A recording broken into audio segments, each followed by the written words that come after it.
Hello students, welcome to another session of Computer Aided Manufacturing. Hope you like our videos.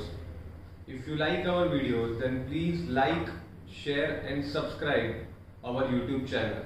आप नीचे जाके subscribe का button दबा सकते हो.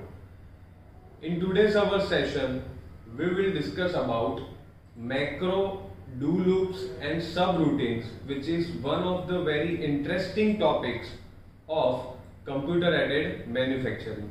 So let's start with our today's content. आज का हमारा जो content है, first of all we will discuss about modal commands, then we will see non-modal commands. उसके बाद हम study करेंगे about a macro, then we will discuss about do loops, then we will see brief about subroutines. And at the last of our session, we will discuss about some important questions regarding our today's session. So students, let's start with modal commands. Modal commands का meaning क्या होता है? तो command that issued in the ANSI program that will stay in effect until it is changed by some other commands. मतलब कि ऐसे commands जिसको जब तक हम नया command न दे और तब तक वो repeatedly शुरू ही रहता है तो उसको हम modal commands कहते हैं. मतलब कि एक बार जब आपने commands अप्लाई कर दिया है, जैसे कि CNC में क्या होता है कि जो हम इनपुट देते हैं वो हमने आगे के वीडियो में आपको सिखाया था कि इनपुट मीडियम कंप्यूटर रहता है और उसके अंदर हम कीबोर्ड के थ्रू प्रोग्रामिंग लैंग्वेज जैसे कि जी कोड्स होते हैं, एम कोड्स होते हैं, उसके थ्रू हम उसके अंदर प्रोग्रामिंग करते हैं. तो मॉडल कमांड्स में क्या होता है कि वो जो आपने प्रोग्राम डाला है उसको जब तक आप एक नया कमांड नहीं दोगे तब तक मॉडल कमांड्स जो रहता है वो ऑन ही रहता है, रिपीटेडली वहां पे परफॉर्म करता रहता है.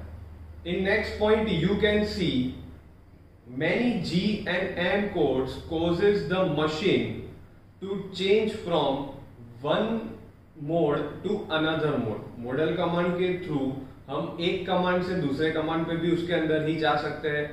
The modes stay active until the some other command, जैसे कि हमारी बात हुई कि जब तक आप कोई दूसरा कमांड नहीं डालते हो तब तक वो मॉडल कमांड आपका वहां पे ऑन ही रहता है.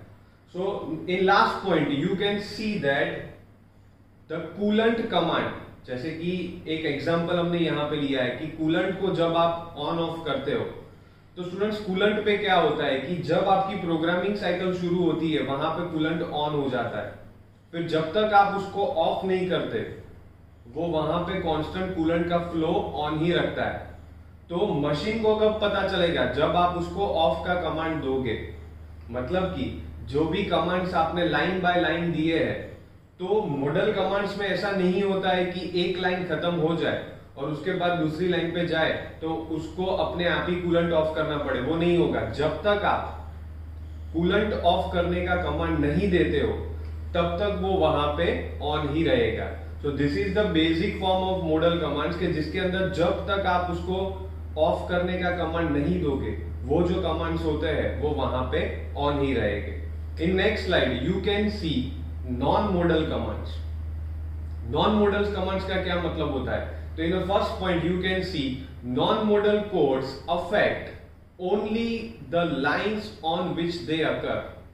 मतलब कि जो modal commands होते हैं उससे totally opposite है कि जो non-modal commands होते हैं वो जब आपके प्रोग्राम की एक लाइन खत्म हो जाती है तो वो भी वहां पे अपने आप ही खत्म हो जाते हैं.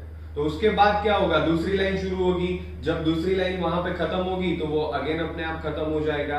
फिर थर्ड लाइन, फोर्थ लाइन. तो उसी तरह जैसी जैसे आपकी लाइंस खत्म हो रही है, आपकी प्रोग्रामिंग की लाइन जो वहां पे खत्म हो रही है उसके साथ साथ जो नॉन मॉडल कमांड्स होते हैं उसकी जो इफेक्ट होती है, उसका जो फंक्शन होता है वो भी वहां पे खत्म हो जाएगा. तो उसके एग्जांपल्स हमने यहाँ पे आपको दिखाए जैसे कि G00, G01, G02, G03, ये जो सारे कोड्स है ये नॉन मॉडल कमांड्स है.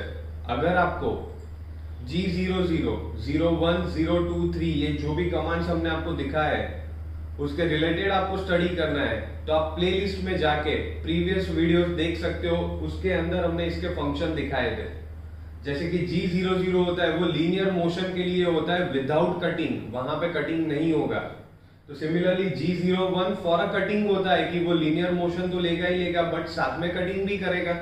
और G023 की बात जो हो रही है G023 that is for circular cutting, clockwise and anti clockwise cutting होता है। तो स्टूडेंट्स इसमें नॉन मॉडल क्यों है कि जैसे कि हमने G00 को यूज किया है और उसके साथ मतलब कि फर्स्ट लाइन में हमने अगर G00 को यूज किया है और सेकेंड लाइन में हमने G01 को यूज किया है तो बच्चों वहां पे क्या होगा कि जब फर्स्ट लाइन पे G00 शुरू हुआ तो at the end of first line G00 की इफेक्ट वहां पे खत्म हो जाएगी।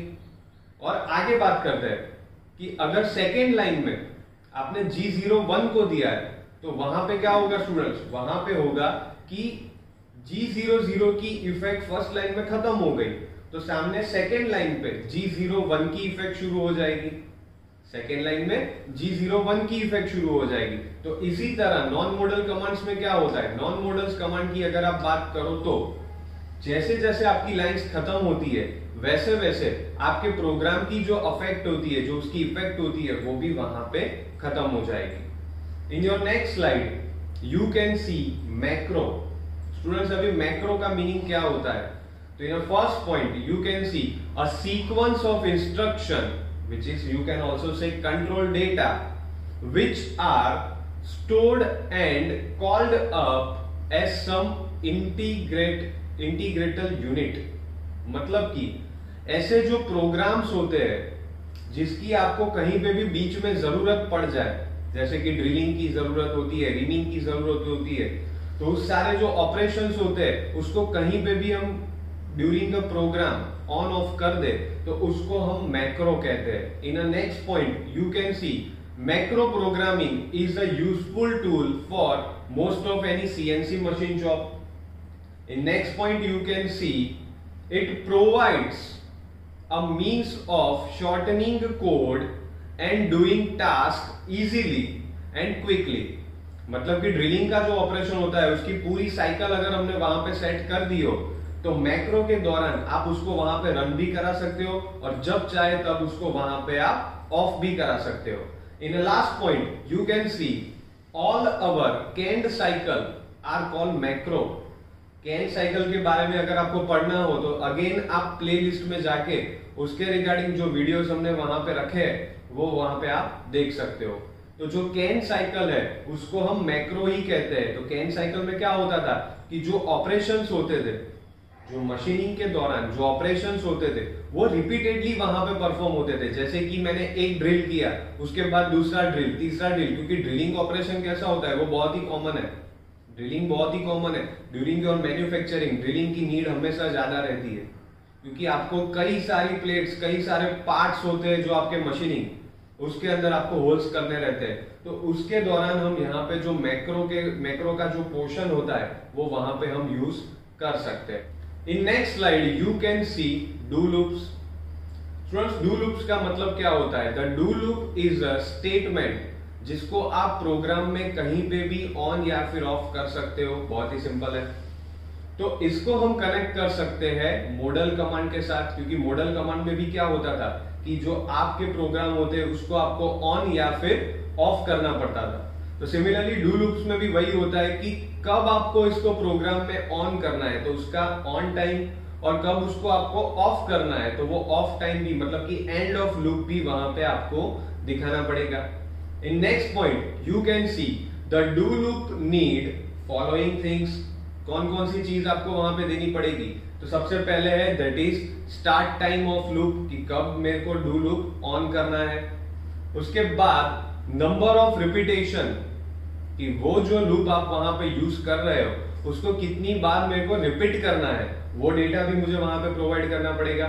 उसके बाद अगर हम देखें तो एंड ऑफ डू लूप, कि ये जो आपकी लूप है वो कब हमें एंड करनी है वो भी वहां पे आपको मेंशन करना पड़ेगा।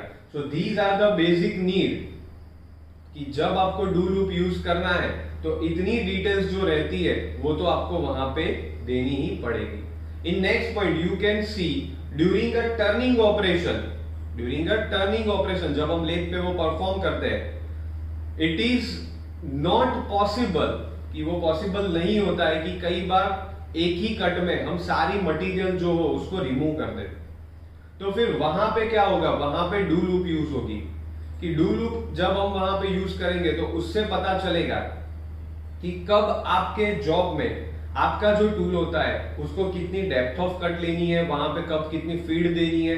तो वो सारा जो पोर्शन होता है ड्यूरिंग द कटिंग, जैसे कि फीड रेट, कटिंग स्पीड, वो सारी इंफॉर्मेशन डू लूप के थ्रू हम टर्निंग ऑपरेशन के दौरान वहां पे दे सकते हैं। तो इन टर्निंग ऑपरेशन डू लूप का वहां पे यूज होता है। बट जैसे कि हमारी बात हुई कि जब आप डू लूप यूज करते हो तो ऑन टाइम और ऑफ टाइम आपको वहां पे देना पड़ेगा। In next slide you can सी सब रूटीन्स। अब सब रूटीन्स में स्टूडेंट्स क्या होता है, तो it is a program which is powerful in time saving, मतलब कि जो आपकी टाइम होती है वो वहां पे सेव होती है। वो कैसे होती है, तो आइए हम उसके बारे में देखते हैं। तो it provide a certain fix sequence और फ्रीक्वेंटली रिपीटेड पैटर्न, मतलब कि जब भी रिपीटेड पैटर्न आपको फॉलो करनी है, उसके अंदर एक बेस्ट एग्जांपल तो हम ड्रिलिंग तो ले ही रहे हैं कब से, बट कई बार क्या होता है, कोई सारे ऐसे स्लॉट्स होते हैं, कई सारे ऐसे शेप्स होते हैं, जैसे कि स्क्वायर शेप हो और उसी के फॉर्म में बारी बारी मुझे कटिंग करना है। मिलिंग मशीन के ऊपर वर्टिकल मिलिंग मशीन होता है, उसके ऊपर अगर मुझे बारी बारी एक सेम कट ही लेना होता है, तो उस दौरान क्या होता है स्टूडेंट्स, उस दौरान हम वहां पे सब रूटीन्स यूज करते हैं। सब रूटीन से क्या होगा कि बारी बारी आपकी जो प्लेट्स होती है उसके ऊपर वहां पे कट, मतलब कि सिमिलर शेप की जो कट होगी वो वहां पे नंबर ऑफ कट्स हम दे देंगे, तो उसी हिसाब से आपका जो मशीन होता है वो डिफरेंट कट्स वहां पे ले लेता है। In next point you can see they are stored in the memory under separate program, मतलब कि सब रूटीन को एज अ सेपरेट प्रोग्राम हम अपनी कंप्यूटर की मेमोरी में वहां पे स्टोर करके रखते हैं, ताकि जब भी आपको यूज करना हो तो डायरेक्टली वही सब रूटीन आप वहां पे उठा के रख दो, तो आपका जो मशीनिंग होगा वो अपने आप वहां पे हो जाएगा। In next point you can see the subroutine can be called anywhere in the main program. आपका जो मेन प्रोग्राम होता है उसके अंदर आप उसको कहीं भी कभी भी एंटर करवा सकते हो, तो वो एक उसका बहुत ही बड़ा एडवांटेज रहता है कि आपने जो प्रोग्राम अंदर स्टोर करके रखा है सब रूटीन के फॉर्म में, उसको आप कहीं भी यूज कर सकते हो।